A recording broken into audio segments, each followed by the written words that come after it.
Hello and welcome back to Tricks. Petrol and diesel prices have almost crossed the 100 rupees mark in various states. Over the last few days, the retail prices of petrol and diesel have touched an all-time high. Why the prices are rising, what will be the impact, and how the prices are calculated in India? Today in this video, we will try to understand all these topics. So petroleum products are used as raw materials in various sectors and industries such as transport, petrochemicals, and the fuel are also used in factories to operate machineries or generators. Therefore, any fluctuation in the price of petrol and diesel impacts the production and transport costs of various items. If we compare ourselves to other countries, India has the highest prices for petrol and diesel. Why so? Until 2010, the prices of petrol were determined by the government. In 2010, the government deregulated the prices of petrol. Now, the oil marketing companies determine the prices based on the international fluctuations. In 2014, it deregulated the prices of diesel too, and the prices were revised every 15 days. But since 2017, this revision takes place every day. That is why you see the fluctuation in prices every day. They are revised on a daily basis. Currently, the price of Brent crude oil is $71 per barrel. In one barrel, there is 159 liters of crude oil. What is Brent crude?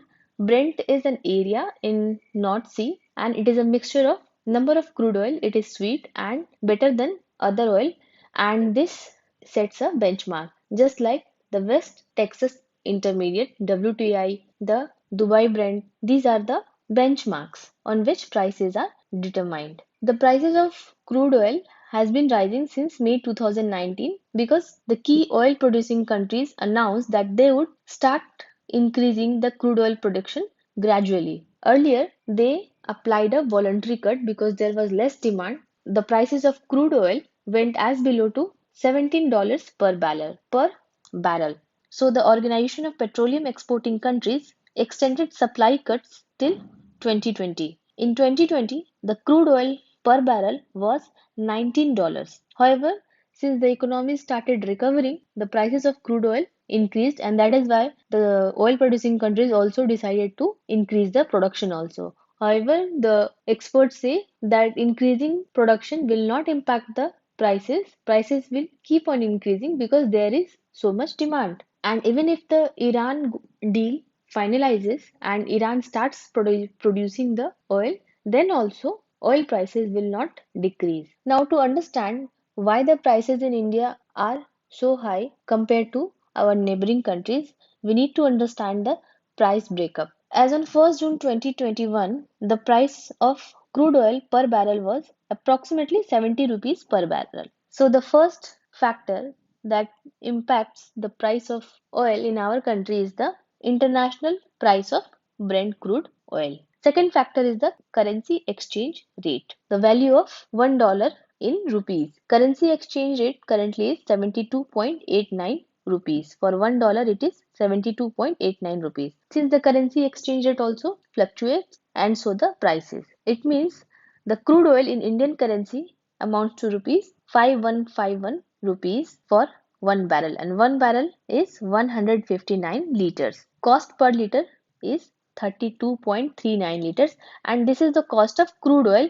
This crude oil needs to be refined. So next comes the cost of oil marketing companies, refineries, etc. So the fee of refineries, and their margins, oil marketing companies margins, freight cost, logistic, all adds up to rupees 3.6 rupees per liter. So the fuel after processing comes to rupees 35.99 rupees per liter. This is the price of petrol. Now on this there is taxation, of course, because we are importing it. So the government takes excise duty and road cess. So the excise duty plus road cess is 32 rupees approximately, and the excise duty plus road cess is 32 rupees approximately, and the commission of the petrol pump dealers is rupees 3.79 rupees per liter. Now the fuel cost is rupees 72.68 rupees per liter. This is the petrol price. Similar calculation goes for diesel prices. Only the margins taxes, etc. are different. Now on this, state government then takes the VAT. Since petrol and diesel have been kept away from GST, so the VAT applies. This VAT goes to state government. Additional VAT is 30% on petrol and 16.75% on diesel. So 72 rupees plus 21 rupees. Here comes your petrol prices in Delhi. That is 94 rupees approximately in Delhi, the prices of petrol. So you see, more than 50% of your fuel cost is due to government taxation. Now one can argue that we need to pay the taxes because government provides us infrastructure, provides us services. But then the question is, if the prices are deregulated, if the government does not control the prices, then why didn't the prices go down when the crude oil prices went down to even $17 per barrel? Then, but there is no answer for that because there is no transparency, because government put a stop on it when the prices went down, and here in India the petrol prices or the diesel prices did not reduce, and we paid almost the same amount that we paid when the crude oil prices were $50 per barrel. What will be the impact? Of course, everything that is related to transportation, the factories, the manufacturing, the prices will go up and it will affect the common people's pocket. So, this was a simple explanation of why the prices are so high in India, how the prices are calculated. If you like this video, give a thumbs up, and if you are new to this channel, do subscribe to my channel. Thanks for watching. Have a very nice day.